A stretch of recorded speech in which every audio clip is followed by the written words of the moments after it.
বিসমিল্লাহির রহমানির রহিম। সাংস্কৃতিক যুদ্ধের এই যুগে, সাংস্কৃতিক আগ্রাসনের এই সময়ে সেকুলার লিবারেলদের শিখিয়ে দেওয়া good morning, good evening, wow, nice, thanks, এইসব শব্দ, এইসব পরিভাষা আমাদের কি ক্ষতি করে চলেছে।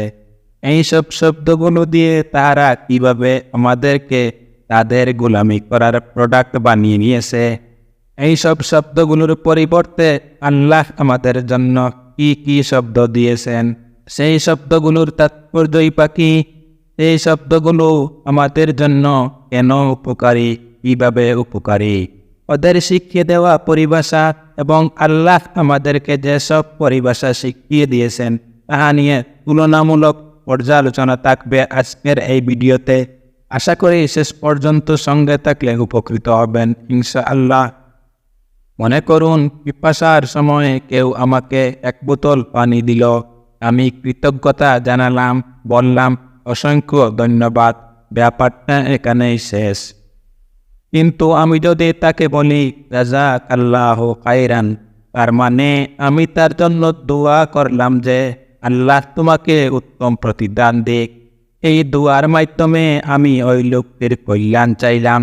কল্যাণ চাওয়ার অর্থই হলো ওই লোকটির সাথে সুসম্পর্কের শুরু, অথবা আগে থেকেই সুসম্পর্ক থেকে থাকলে এই সম্পর্কের অগ্রগতি। জাযাকাল্লাহু খাইরান, কল্যাণ চাওয়ার এই দুয়ার মাধ্যমে আমি নিজের ভিতরে থাকা হিংসাকে হারিয়ে দিলাম, হিংসাকে জাগতে দিলাম না। কিভাবে? দেখুন, মানুষের মনের ভিতরে হিংসা বিদ্যমান থাকে, হয়তো বা কারো কম কারো বেশি থাকে, কিন্তু মানুষ মাত্রই মনের মধ্যে হিংসা বিদ্যমান থাকে। এই হিংসা ভিন্ন মানুষের ভালো দেখতে পারে না। মানুষের মনের মধ্যে থাকা এই হিংসাই বেশিরভাগ অনিষ্টের মূল। জাযাকাল্লাহু খাইরান অর্থাৎ আল্লাহ তোমাকে উত্তম প্রতিদান দিক, এই কথা বলার মধ্য দিয়ে নিজের ভিতরে থাকা হিংসাকে হারিয়ে দিলেন। জাযাকাল্লাহু খাইরান কথাটি বলার সাথে সাথেই আপনার মন ওই লোকটির কল্যাণ চাওয়ার দিকে ধাবিত হয়ে গেল, যাহা সুন্দর ও সুষ্ঠু সমাজ গঠনের জন্য অপরিহার্য। আপনি জাযাকাল্লাহু খাইরান বলার মাধ্যমে সুষ্ঠ ও সুন্দর ভাতৃত্বপূর্ণ একটি সমাজ গঠনে অংশ নিলেন।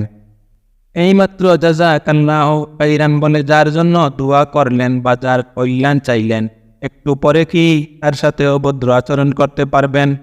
একটু পরে কি তার সাথে ঝগড়া করতে পারবেন? চিন্তা করে দেখুন, পারবেন না। কারণ অন্য মানুষের জন্য কল্যাণ চাওয়াটাই আপনার মনকে কল্যাণকামিতার দিকে নিয়ে যায়, ঝগড়াঝাটি হিংসা বিদ্বেষের দিকে যেতে বাধা দেয়। এই সময়ে আপনার মন ও কল্যাণ চাইতে পারবে না, কারণ একই সময়ে মানুষের মন দুইটি কাজ করতে পারে না। প্রতিদানের এই দোয়া বা কৃতজ্ঞতা কিন্তু এখানেই শেষ না, হতে পারে কিয়ামতের কঠিনতম দিনে আসরের ময়দানে তীব্রতর চেষ্টায় আল্লাহ তাকে রাসূলের হাতে হাউজে কাউসারের পানি পান করিয়ে এর উত্তম প্রতিদান দিবেন সাল্লাল্লাহু আলাইহি ওয়াসাল্লাম। এখন দেখি আলহামদুলিল্লাহ এই বাক্যটির মাঝে, এই বাক্যটি আমাদের জন্য কিভাবে কতটুকু উপকারী। কোনো লোক জিজ্ঞেস করলো কেমন আছো, বললাম ভালো, অথবা ফাইন, গুড। এইসব বোগাস মার্কা শব্দ দ্বারা সে জানলো আমি ভালো আছি, ব্যাস এতটুকুই। কিন্তু আমি যদি বলি আলহামদুলিল্লাহ, তাহলে ওই লোকটি জানলো আমি ভালো আছি। পাশাপাশি আল্লাহ খুশি হবেন যে আমার বান্দা আমার প্রশংসা করলো, আমার কৃতজ্ঞতা জানালো। এখানে প্রশংসা বা কৃতজ্ঞতা আসলে কি?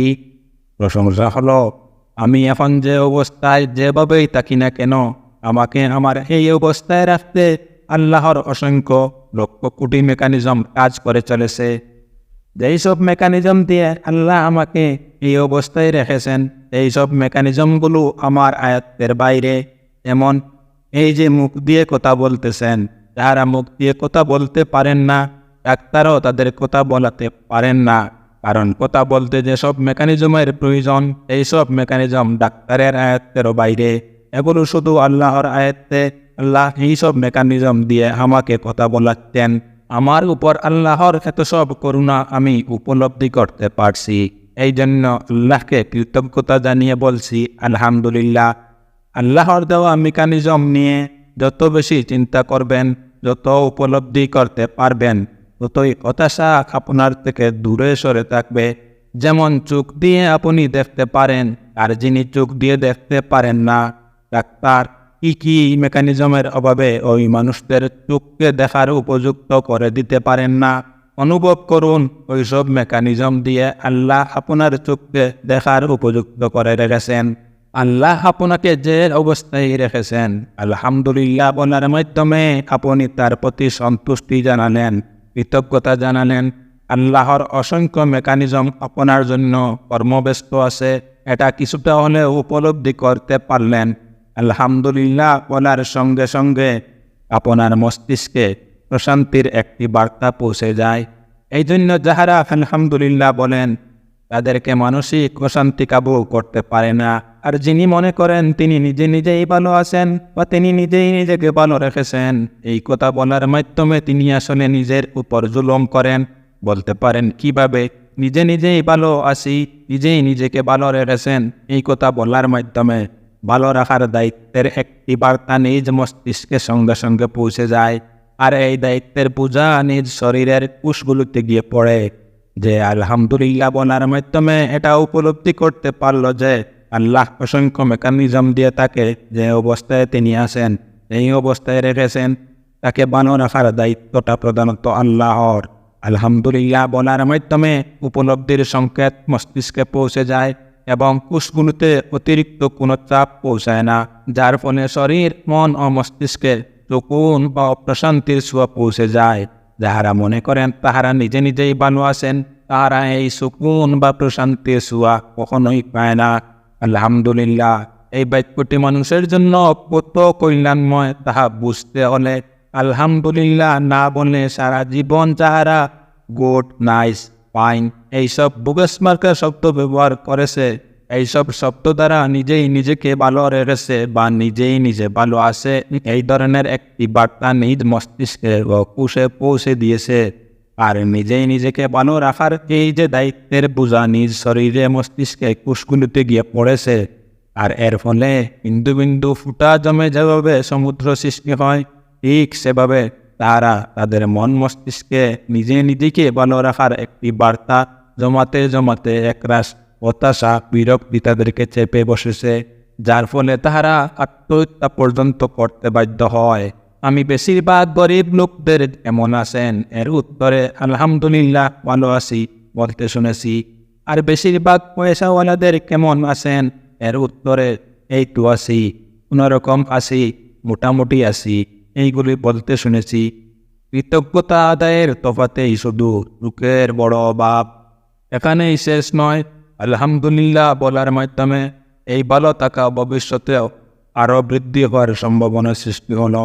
কারণ আল্লাহ কুরআনে সূরা ইব্রাহিমে বলেছেন যে আমার শুকরিয়া আদায় করে তার নিয়ামত আমি বৃদ্ধি করে দেই। মাশা আল্লাহ, বারাক আল্লাহ, তাবারক আল্লাহ।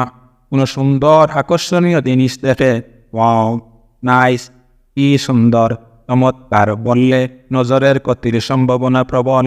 ভালো স্টুডেন্ট হুট করে নেশাখোর বনে যায়, কিউট বাচ্চা 2 দিন পর অসুখ থাকে, ভালো ফলন আশা ক্ষেতের ফসল নষ্ট হয়ে যায় ইত্যাদি। কিন্তু আমি যদি বলি মাশা আল্লাহ, বারাক আল্লাহ, তাহলে নজর লাগবে না। আল্লাহর দেওয়া দিন বা সিস্টেমকে সরিয়ে দিয়ে তারা মানুষের বানানো দিন ও সিস্টেমকে ভালোবাসে। তারা এইসব কথা বুঝতে চাইবে না, কারণ হুদাল লিল মুত্তাকিন, এইসব কথা মুত্তাকিদের জন্য, মুমিনদের জন্য, যারা বিশ্বাস স্থাপন করে আল্লাহর উপর, তাদের জন্য। সূরা কাহাফের 39 নম্বর আয়াতে মাশা আল্লাহ এর ব্যাপারে বলা হয়েছে। এবার ইনশাআল্লাহ এই বাক্যটি দেখি। ইনশাআল্লাহ অনেক বেশি গুরুত্বপূর্ণ। আল্লাহ তার নবীকে বলেছেন, আপনি ইনশাআল্লাহ ছাড়া কখনোই কোনো বিষয়ে বলবেন না যে আমি এটা আগামীকাল করব। সূরা কাহাফ। আমি একটু পর যাব ইনশাআল্লাহ, এই তো গাড়িতে আসতেছি ইনশাআল্লাহ, এমন সিওর কাজেও কেন বলবো ইনশাআল্লাহ? কারণ আল্লাহ চাইলে হাইতে পারবো, বাড়িতে পৌঁছতে পারবো। অনেকে সাজানো তালার বাত মুখে দিতে পারেনি, গাড়িটা বাড়িতে আর পৌঁছেনি। কোনো ছোটোখাটো কাজেও ইনশাআল্লাহ বললাম মানে আমি আমার রবের উপর ভরসা করলাম। আমার রব জানবে যে এই লোকটির সব ভরসা আমার উপর, একে আমার দেখতে হবে। মুমিনের জীবন তাৎপর্যপূর্ণ। মুমিনের মুখ দিয়ে বের হওয়া প্রতিটা শব্দ অর্থবহ, প্রতিটা মুহূর্ত, প্রতিটা কদম, প্রতিটা কাজ, প্রতিটা পদক্ষেপ মূল্যবান। এইসব কথা মুত্তাকিদের জন্য, তবে ট্রাই সব বুঝবে না।